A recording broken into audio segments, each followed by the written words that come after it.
Êtes-vous libre de faire ce que vous faites en ce moment? Êtes-vous libre de regarder ce cours de philosophie? Êtes-vous libre de préparer le bac? Êtes-vous libre de passer le bac?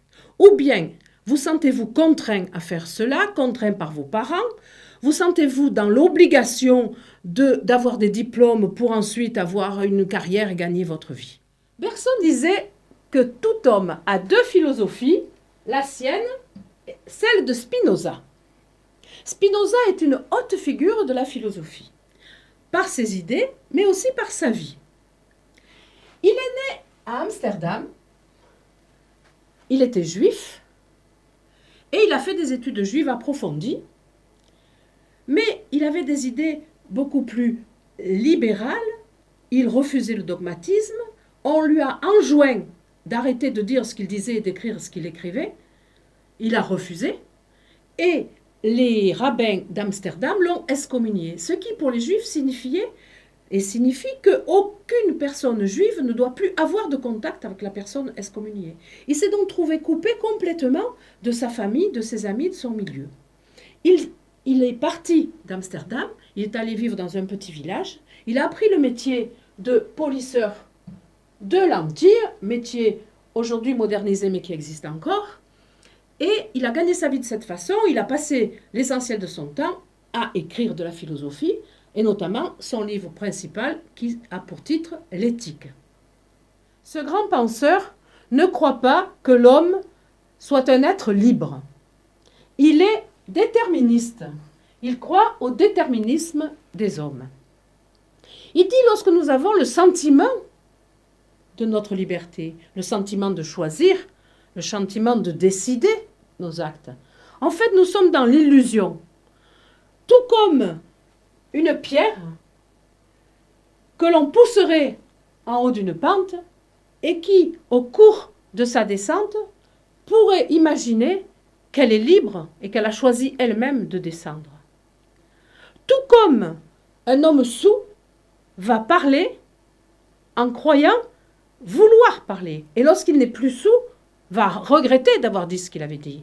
Tout comme un enfant, un bébé, croit librement réclamer son lait, alors qu'il est poussé par ce qu'on appellerait dans son langage des appétits.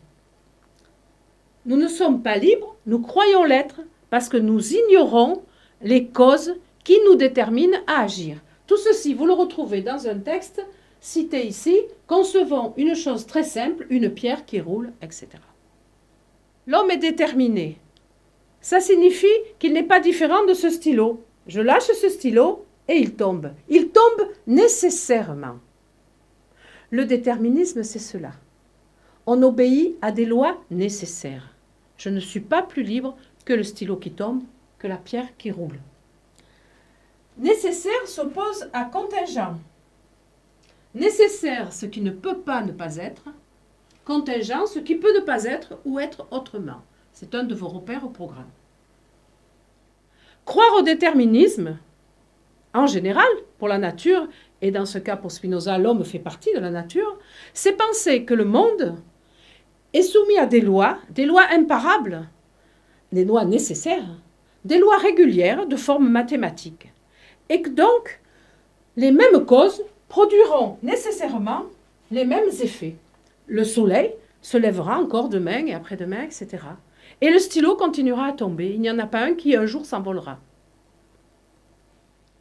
Donc, idée essentielle chez Spinoza, l'homme n'est qu'un élément de la nature parmi d'autres, il ne diffère en rien des autres parties de la nature, il ne faut pas qu'il croie être autre chose, un empire dans un empire, comme il dit. Ceux qui croient être libre, c'est qui considèrent que l'homme, dans la nature, il a un espace à part.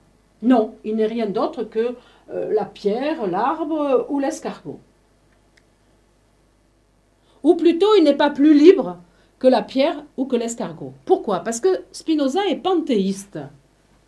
Le panthéisme, c'est l'idée que Dieu n'est pas comme le Dieu des Juifs, par exemple, celui de la Bible, un être extérieur à la réalité, un être transcendant.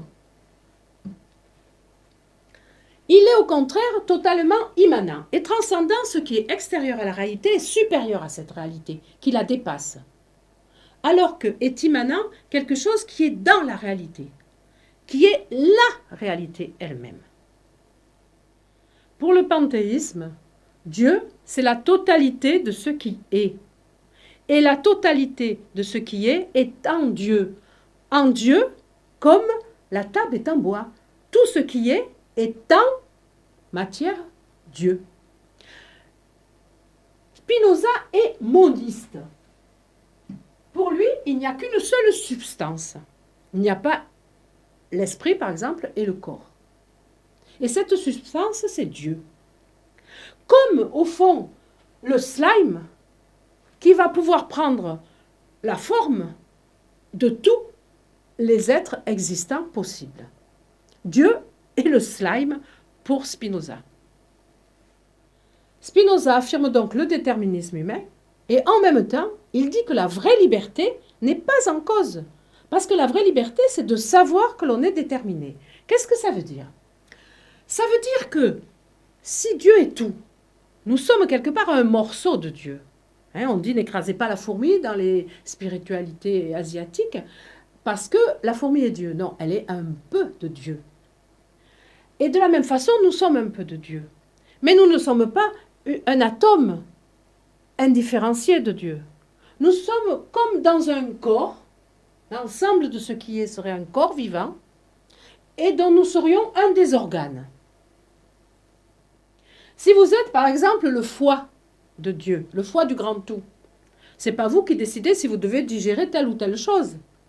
Vous êtes lié au fonctionnement global.